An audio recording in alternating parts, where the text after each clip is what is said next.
अस्सलाम वालेकुम फ्रेंड्स, आज की वीडियो में मैं आपको बताऊंगा कि आप एमएस एक्सेल में फार्मूलाज और फंक्शन कैसे इस्तेमाल कर सकते हैं। आज की वीडियो बहुत ही इन्फॉर्मेटिव होने वाली है, तो आपने एंड तक ज़रूर देखनी है।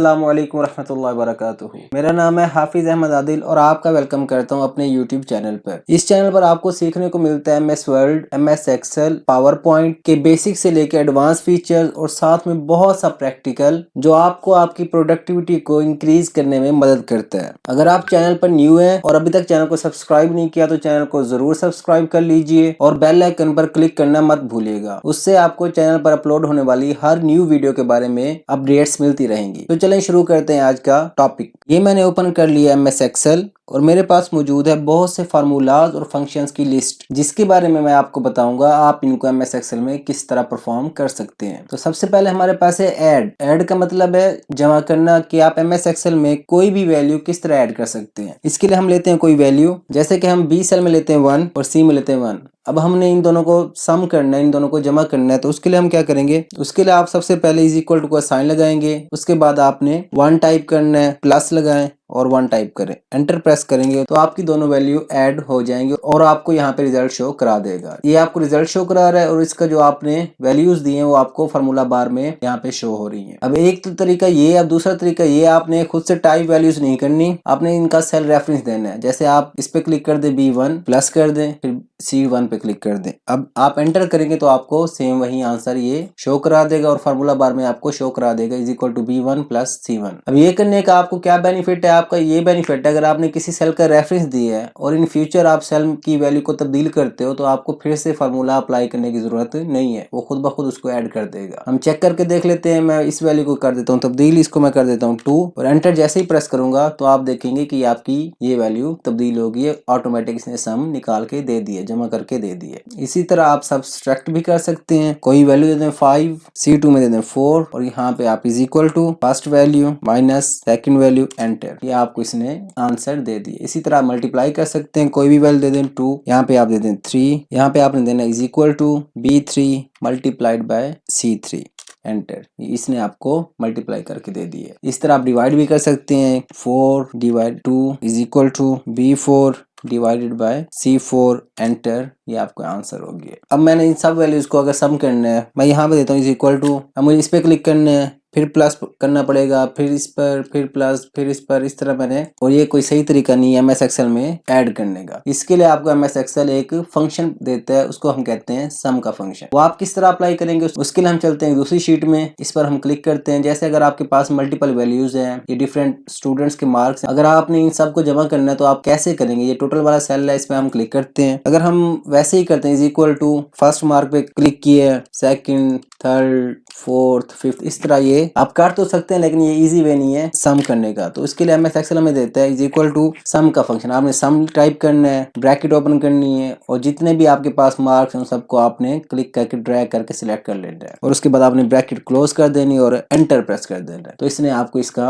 सम निकाल के दे दिए। इसी तरह एमएस एक्सेल आपको एक और भी फंक्शन देते हैं, उसको हम कहते हैं ऑटोफिल। अब आपने एक रो पर फंक्शन अप्लाई कर दिया, आप चाहते हैं यही फंक्शन बाकी रोज पर खुद ब खुद अप्लाई हो जाए, तो आपने क्या करना है, जिस सेल पर अप्लाई किया हुआ है आपने फंक्शन, उसके आपने बॉटम राइट पे आना है और आपको ये प्लस का साइन यहाँ पे शो हो जाएगा। ये प्लस का साइन जैसे ही शो, इस पर आप डबल क्लिक करेंगे तो यही फंक्शन तमाम वैल्यूज पर ऑटोमेटिक अप्लाई हो जाएगा। मैं इस पे करता हूँ डबल क्लिक और ये देखिए ये खुद ब खुद तमाम पे अप्लाई हो गया। अगर आपने चेक करना है कि वाकई हुआ कि नहीं हुआ, इस पर क्लिक करें। अब आपको वैल्यू बता रहा है सम E5 से I5, नेक्स्ट पे E6 I6, इस तरह आपका सब पे अप्लाई हो गया। इस तरह हमारे पास एक और फंक्शन है, वो है एवरेज का। इसके लिए आपने क्या करना है, आप फिर से इज इक्वल टू लगाएंगे, AVRAGE एवरेज लिखेंगे, ब्रैकेट ओपन करेंगे और आपने वो तमाम नंबर सिलेक्ट कर लेने हैं जिसके आप एवरेज निकालना चाहते हो।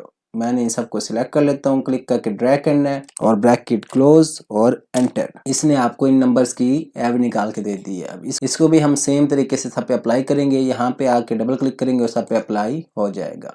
है ना, बहुत ही आसान मेथड। अगर आपको ये पसंद आया तो आप कमेंट करके जरूर बताइएगा। अगर आपको समझ नहीं आई आप फिर भी कमेंट करके पूछ सकते हैं। इसके अलावा हमारे पास एक और फंक्शन है, वो है मैक्स का। मैक्स का मतलब कि सबसे बड़ी वैल्यू हमारे पास कौन सी है। कि कौन सी सबसे बड़ी वैल्यू। अगर हमने ये चेक करना है, हम यहाँ पे इज इक्वल टू लिखेंगे MAX ब्रैकेट ओपन, और हमने जिसको चेक करना हो वो आपने सबको सिलेक्ट कर लेना है। मैं इन सबको सिलेक्ट करता हूँ और मैं एंटर प्रेस कर देता हूँ, तो हमारे पास 36 सबसे लार्जेस्ट वैल्यू जो आपको यहाँ पे शो हो रही है। इस तरह अगर हमने मिनिमम देखना हो तो उसके लिए आप क्या करेंगे, is equal to MIN bracket open, और इन सबको फिर सिलेक्ट कर लें जिसमें आपने चेक करना हो कि मिनिमम वैल्यू आपने चेक करनी है, सबको सिलेक्ट करें, ब्रैकेट बंद और एंटर। ये आपको मिनिमम शो करा रहा है कि 12 आपकी मिनिमम वैल्यू है। अब अगर आप इस रेंज में कोई वैल्यू तब्दील करते हैं तो आपका यहाँ पे भी वैल्यू तब्दील हो जाएगी। जैसे मैं इसकी वैल्यू कर देता हूँ 50, तो अब आप देखेंगे कि आपकी मैक्सिमम वैल्यू 50 हो जाएगी। जैसे मैं इसको 50 करके एंटर करता हूँ तो ये देखिए यहाँ पर आपकी 50 होगी। इस तरह अगर मैं किसी और सेल में वैल्यू कम कर देता हूँ, इसको 5 कर देता हूँ और एंटर प्रेस करूंगा तो आपकी मिनिमम वैल्यू 5 हो जाएगी। अब हमारे पास एक और फंक्शन है, वो है काउंट का। इसका मतलब है कि काउंट करके दो, गिन के दो कि हमारे पास कितनी वैल्यूज हैं। ये बहुत ही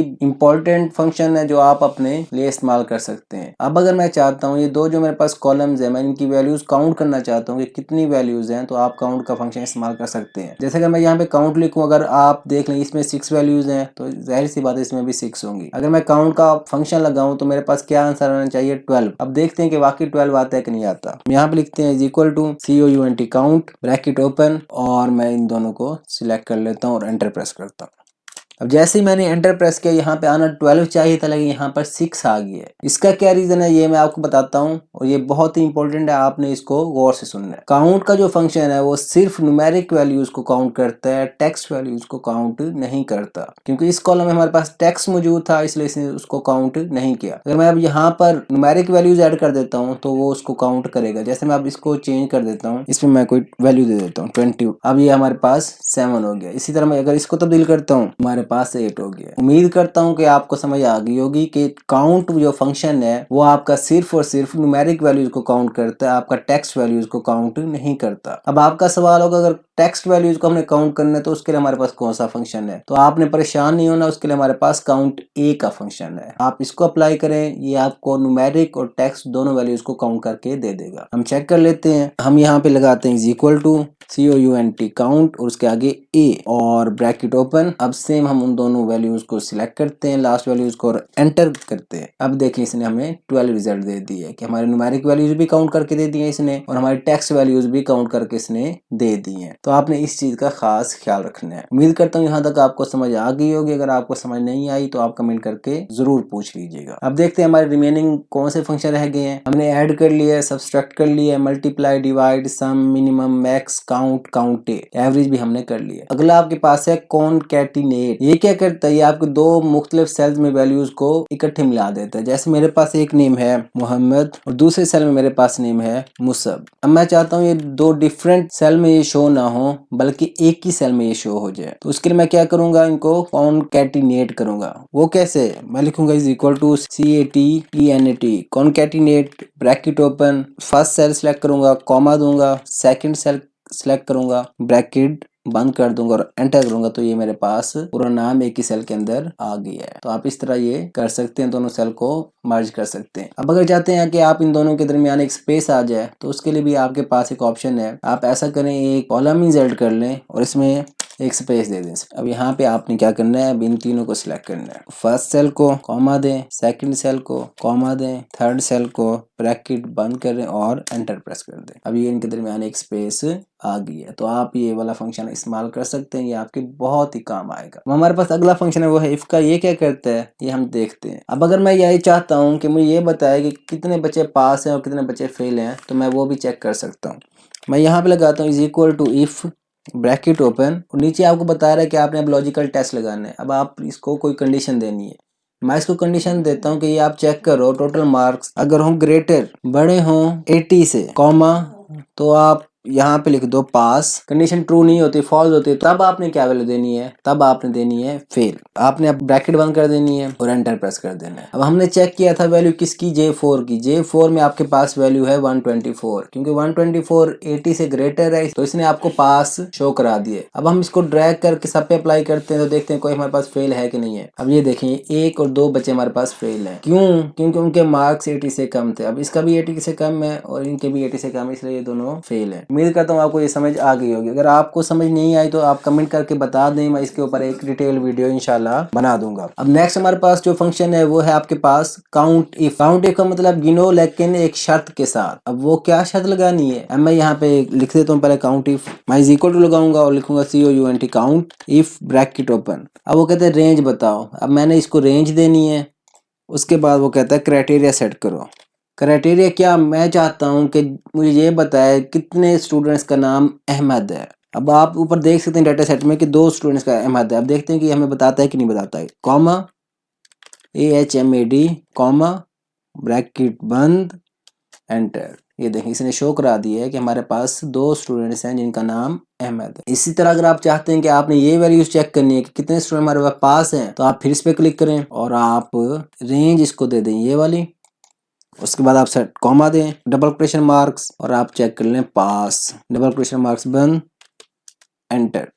तुम्हारे पास 4 स्टूडेंट्स पास है, 1 2 3 4। अगर आप इसको फेल करेंगे, इसको कह दें फेल का पैरामीटर दे दें, इसको FAIL, हमारे पास ये बता देगा कि 2 स्टूडेंट फेल है। उम्मीद करता हूँ आपको ये समझ आ गई होगी। हमारे नेक्स्ट कौन सा है, सम इफ। सम इफ का मतलब कि हमें जमा कर दो लेकिन ये कंडीशन है, तो हम यहाँ पे पहले लिख देते हैं सम इफ। अब वही मैं सेम चीज अप्लाई करता हूँ, आपने देना है is equal to SUM if bracket शुरू, सबसे पहले आपने इसको रेंज देनी है, ये मैंने दे दी है रेंज। उसके बाद आपने क्राइटेरिया देना है, कॉमा, क्राइटेरिया मेरा क्या है अहमद है, is equal to Ahmed comma, फिर से सम रेंज की आपने कौन सी रेंज सिलेक्ट करनी है, सिलेक्ट करें, ब्रैकेट बंद एंटर। 28। अब अहमद के 13 थे और 15 थे, इसने क्या कर दिया उसको सम कर दिया और सम करके हमें उसका आंसर दे दिया। ये भी एक बहुत ही इंपॉर्टेंट MS एक्सेल का फंक्शन है जो आपको बहुत से काम आसान कर देगा। अगर आप इस फंक्शन पर भी एक डिटेल वीडियो चाहते हैं तो कमेंट करके बता दीजिएगा। हमारे पास नेक्स्ट कौन से फंक्शन हैं, एक है करंट टाइम। इसके लिए आपके पास एक फंक्शन है इज इक्वल टू